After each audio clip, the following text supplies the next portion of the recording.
Okay, right out the gate, there's something I need to do. My top 10 games from last year all got their own haiku. The problem was I hadn't played Fluff yet, which is the game we're talking about today. And Fluff definitely should have been on that list, but I didn't play it till 2019, so as an honorary mention, here's my haiku. Okay, everybody, let's hear them dice start rolling.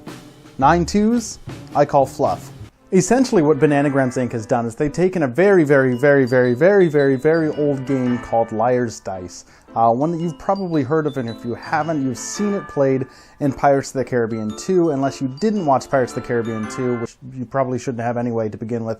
So I'll go over it briefly for you. Liar's Dice is a game where everybody's got a bunch of dice. In this case, 5 dice. They all roll them, take a look secretly at how many they have, and when it's your turn, you say, I think out of the dice that I've just rolled and everybody else that's playing, there are 7 2s out there.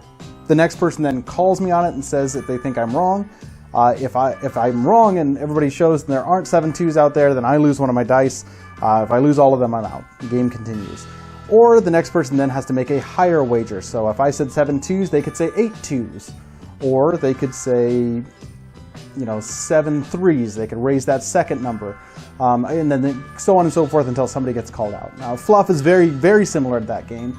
Almost identical. The ones in this case are wilds, and you can call out of order, but if you do call someone's bluff, you yell Fluff. It's really dumb. But if you do that out of order and you're wrong, you lose 2 dice. But what Bananagram Inc. has done is they've taken that simple concept and really a game that you can make yourself with just a whole big heaping handful of dice. They've made it look so good. This is it. This is Fluff. It's in this, well, it's not cylindrical. What would a square cylinder be? I don't know. But that's what it is. It's a rectangular cube. I'm sorry, we're just not going to talk about that. But look at this packaging. You open this up and it looks like you're about to indulge yourself in the best macaron feast you've had in years.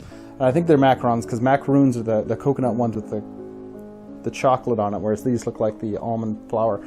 Anyway, and this is it. They've really outdone themselves. All the rules are printed right on the box. The packaging is fantastic, right? Everybody's got their own little dice cup here. There's 5 dice in here, all custom to each individual color. Things I don't like about this game, and I'm going to be brief here because I really like this game. The first thing, it's incredibly loud, especially when you're playing with upwards of 4, 6, 8 people at the same time. Thing number 2 that I dislike about this game, and it's only because the base game comes with only 4 sets of dice. Since being given a copy of this game by Bananagrams, saying full disclosure, they gave me a copy to review, I've acquired 4 or 5 of my own copies that I've given away or kept because this is a game that's more fun with more people. Now, understanding that I've acquired those, that's something to keep in mind when I'm reviewing this because I don't normally do stuff like that. I'm not given a game and then go out and buy 5 more copies of it because it is more fun. I would say 6 players is perfect, but it does play pretty good. It plays okay with 2, great with 3 to 8. The fact that you can just buy additional sets and it accommodates to whatever you buy is something that I really like. But we're not talking about positives right now. We're going over negatives.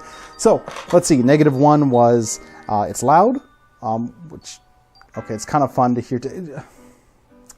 Disclaimer, I enjoy how loud it is. I think it's kind of fun to be able to roll those dice. When I'm playing, I enjoy how loud it is.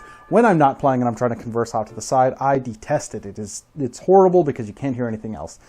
Reason number 2, or thing number 2 that I disliked, was that it only comes with 4 sets. Again, that's easily remedied because it's not a very expensive game. The third thing that I dislike is there's one tiny rule in the game that says if you're not doing well, if you can't find a way to win, cheat. Certain games, that's fine. Certain games expect you to cheat. This game gives no... I don't teach that rule at all. I've taught this game to maybe up to 40 people now, and I've never mentioned that game. I've never mentioned that rule out loud, except right now. It's just a dumb rule they put in there for no reason. This is a game that you can have an entire room of people sitting around, not a table, but just sitting down.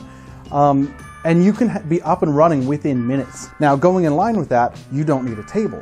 So it's a game that's accessible to a number of people because of how easy it is to learn. It's accessible because you can be sitting anywhere in the room and enjoying it. And it's accessible to just about any age that can understand the basic concepts of these rules. Now, I need to be careful because something that I've thought about a lot recently with game reviews is tempering your expectations. This is a game that I can't review with the same gravity and understanding and nuances that I could with a much bigger game like Dinosaur Island, or really any game.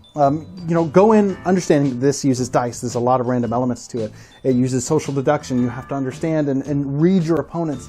And it is loud, and it's fast, it's shallow. This is a game that, with those tempered understandings, with the understanding of what the product is, if you can look at that and say, okay, yeah, maybe I'd like that, give it a shot, because it's a game that's inexpensive, it's a game that's very nice looking, and it's a game that's exciting and a lot of fun, and one that I highly recommend, and that is Fluff from Bananagram Inc.